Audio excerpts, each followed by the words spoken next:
Can you tell me about what you remember from that day? Yeah, that day I came up to Boston with a group of friends to watch the Red Sox game, and then go watch the runners on the close to the finish line at a bar called Forum. And I remember when we got to the bar, the bouncer was standing at the door taking people's IDs, and my two girlfriends were in front of me. I was the last one in line, and our other friends were already inside the bar. And we heard a loud noise. Everybody, I think all of us, turned around. I saw a lot of smoke. I saw people, crying and running, and I immediately thought it was some sort of a terrorist attack. That was your initial thought? It was, because it reminded me of something I saw on the September 11th events. So before I could even think of what to do, the second blast happened, and I found myself catapulted into the bar on the ground. So it actually lifted you up? Yes. And blew you through the entrance of the bar? Yeah. Wow. It did, and I saw one of my friends in front of me, and everybody was just running towards the back of the bar, to the exit outside. And I remember thinking, like, is that the right thing to do? Like, what if there's another one? But as I started to think of that, I realized I couldn't move. I felt like my foot was on fire. I was in a lot of pain, and I couldn't stand up. So I learned later that I started crawling towards the exit, and I was just saying, "Somebody please help me." And people kept running by, and a woman luckily heard me say it and came over and tried to give me a hand. She asked another woman to assist her, and they both were trying to get me to the back. To the back of the bar? To the back of the bar, and the exit where the outside was.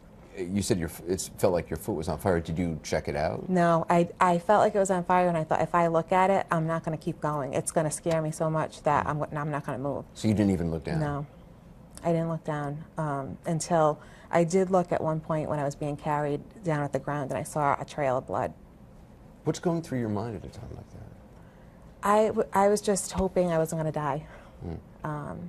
And that I'd get in that ambulance in time, and I also was in excruciating pain that I wanted to end.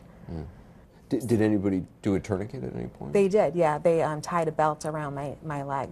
My friend Tommy gave his belt, and they tied it around my leg. And I remember that hurting a lot.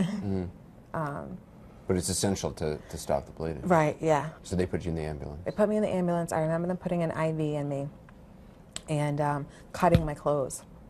And I later learned that my clothes were sent to the FBI. Because you were so close?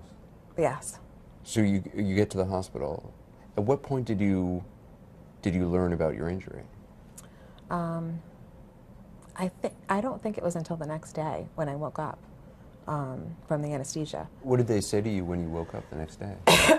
They told me I had a very serious injury to my foot, that my ankle was broken, all the little bones in my heel were broken, there was some tissue damage, and that they would be doing another surgery to really get in there and take a good look at it and determine whether they'd be able to save it or not. And you were presented with a choice about whether or not to try to keep your foot. Right. I can't imagine being presented with that choice. I couldn't have imagined it until I was faced with it myself. So in the end, you decided to let them take off the foot? I did. When you made the decision, was it what were you feeling?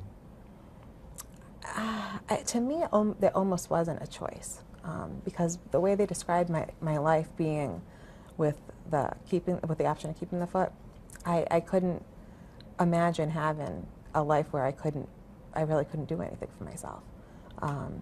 So I really never doubted the decision. And how do you feel now? I still feel as though I made the right decision.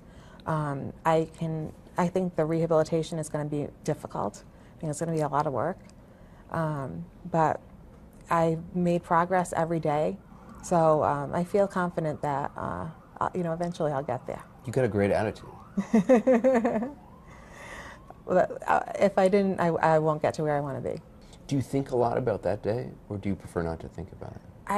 I prefer not to think about it. You know, I haven't focused a lot of energy on recounting the events. I think at first I did a couple times. You know, what if I had gone with the first crowd of people that went over to the bar? Maybe this wouldn't happen to me. You know, what if I decided that I wasn't going to go to the game this year? And I think I did that for a little while before I said, well, what if anything? That's not what happened. This is what happened, and this is what you have to deal with. And you're dealing with it. I am.